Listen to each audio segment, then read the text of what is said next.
नमस्कार।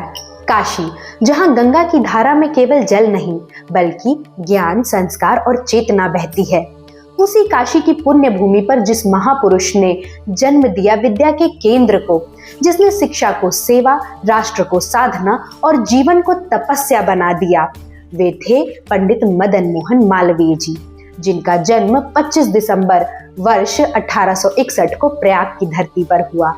किंतु मालवीय जी की चेतना काशी से जुड़ी थी। अंग्रेजी शासन काल में जब भारतीय शिक्षा अपनी जड़ों से कटती जा रही थी, तब मालवीय जी ने एक स्वप्न देखा, एक ऐसी शिक्षा का स्वप्न जो आधुनिक भी हो और सनातन भी।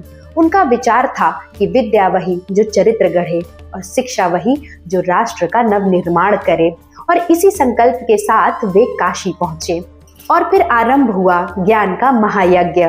देश विदेश से सहयोग, राजाओं से लेकर साधुओं तक का समर्थन और स्वयं महात्मा गांधी तथा एनी बेसेंट जैसे महान लोगों का आशीर्वाद। और अंततः 1916 में काशी की पावन भूमि पर काशी हिंदू विश्वविद्यालय की मदन मोहन मालवीय जी के द्वारा स्थापना की गई।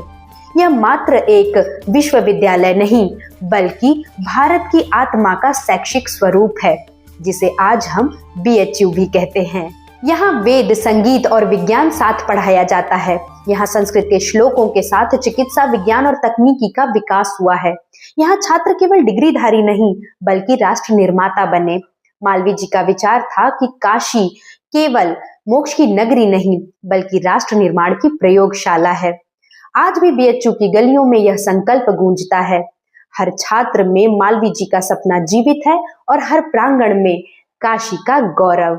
और इसीलिए जब हम पंडित मदन मोहन मालवीय जी की जयंती मनाते हैं तो हम केवल एक व्यक्ति को नहीं बल्कि ज्ञान, चरित्र और राष्ट्रभक्ति को भी नमन करते हैं।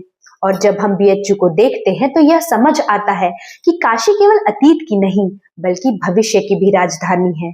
ऐसे ही नहीं कहते कि काशी नित्य है, काशी शाश्वत है। और इस शाश्वत काशी को मालवीय जी ने ज्ञान का मुकुट पहनाया है। आज इस वीडियो के माध्यम से पंडित मदन मोहन मालवीय जी को उनकी जयंती पर हम नमन करते हैं। नमस्कार।